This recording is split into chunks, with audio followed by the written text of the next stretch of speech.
Obviously, Conor's the money fight, but I was wondering who in the division would you like to fight? Because obviously there's Conor, there's Tony, but is there anyone else you have that you'd like to get in the cage with? You know, like if you watch Conor 4 fights, he have 2-2, and last 2 years he didn't fight. He didn't deserve title shot. Of course, we know it's money fight, and UFC love this.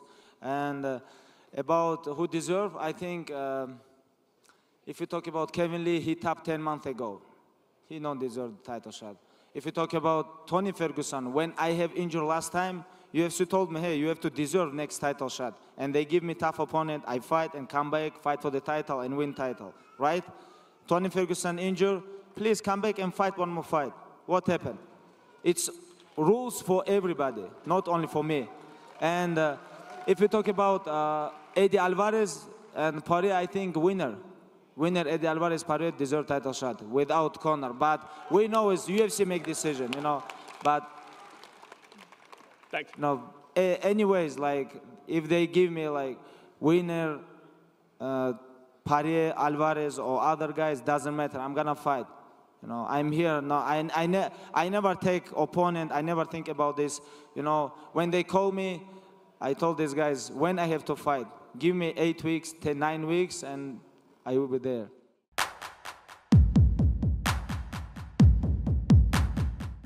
Are you fighting Luke Rockhold on November 3rd?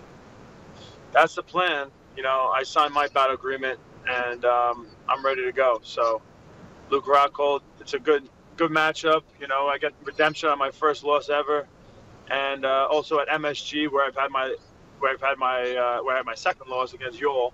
So it would be redemption on in both those angles. So I think it would be a great fight. Was this a fight that you pushed for, or did they present you with this idea of fighting Rockhold now?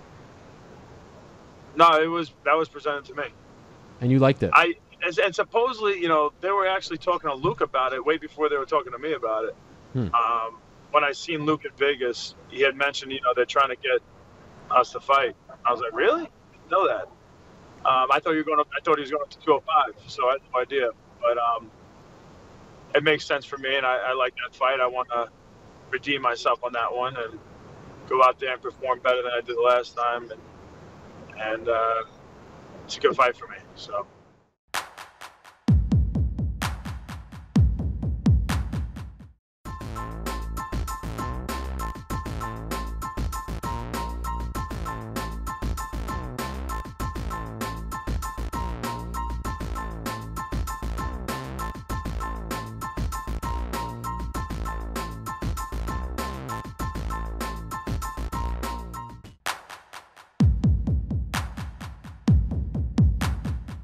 So here's the thing. Yes, you know, Poirier could make the argument that he's a dirty fighter because they had 2 fights, and in both fights there were illegal strikes thrown. First fight, there was 2 illegal knees. Second fight, obviously the 12-6 elbow. So you can see why Dustin would say such a thing. Now, going back to the first fight, illegal knees. Excuse me, I drank too much. Excuse me. Sorry, pardon me. I need to burp so bad. Still it, baby. There we go. Got it up. First fight, illegal knees. I famously kneed a downed opponent in Jorge Rivera a long time ago, UFC, I don't know, 127 or something. When you're in the heat of the moment and you've taken a few shots and you wobbled and you rocked and the adrenaline is spiking and you're in front of 20,000 people and you're fighting your fucking heart out and your opponent's on the floor and he's getting back up and you're in a fight. You've channeled that inner animal inside you. You know what I'm saying? And you just let shit fly. You know, and that's why there's a referee there. Now, he threw those knees and they were illegal. I don't know if they were intentional or not. He was doing well. I don't think you're going to purposely try and get disqualified. So I think that was an accident. And then in the fight on Saturday night, when he threw the 12-6 elbow, again, he found himself in a position where he was trying to get a guillotine. He ended up on top, and there wasn't a lot of situations open to him. And he was just trying to get creative and look for a way to strike him. You know, there wasn't enough power, you know, to like do a little rabbit punch at the side of the head. That wouldn't have done anything. So he was thinking, and he did that. Of course, it slipped his mind that was illegal. That's why there's a referee there, though. Yeah. You know? So I don't think he's necessarily a dirty fighter. I think just I don't think he was purposely trying to cheat or throw an illegal move, because if you purposely throw an illegal move when you know it's illegal and there's a referee literally a foot away staring at you, waiting for you to do something illegal, it's a stupid move. Yeah. And I think he was just in the moment. He was just carried away, and he was trying to fight and trying to do damage. He didn't realize it was illegal at that moment in time, so that's why there's referees there, and it was unfortunate, but it is what it is.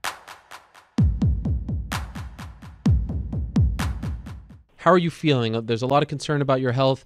Could you tell us how you're feeling right now? Yeah, so, the updates is I've seen multiple doctors and experts, but, they haven't been able to give us any answers about what happened, But there's one thing they know right now, and that's that I'm okay, I'm okay. I'm going to fight again, but that's all we know. As of right now, I'm good. You saw me, Ariel. I grew up in front of you guys' eyes. I grew up in front of everyone's eyes here in the UFC, This wasn't a weight cut. I made weight 20-plus times, and you guys been there to the hard weight cuts, to the easy ones, to the hard training camps. You guys been there to everything. This wasn't it. This wasn't a weight cut thing. It was weird. I don't know how to explain it. Just a weird week. Monday, like I said, got called to go into the ER. Tuesday, we tried to work out, feeling funny. Wednesday, I think so. It was Wednesday. We worked out with DC. I think so. DC told me come by, and we went to work out after him. We used the tough gym after him, and I was messed up there. There's a bunch of interviews that the UFC didn't even drop because I was horrible in them. So yeah, I it's very unexplainable. It's a real week. It's a wild week, and I'm glad I can get past it now. And I saw on social media that you've gone to see some doctors. Could you tell us where you've gone thus far? I think you were in Vegas, correct?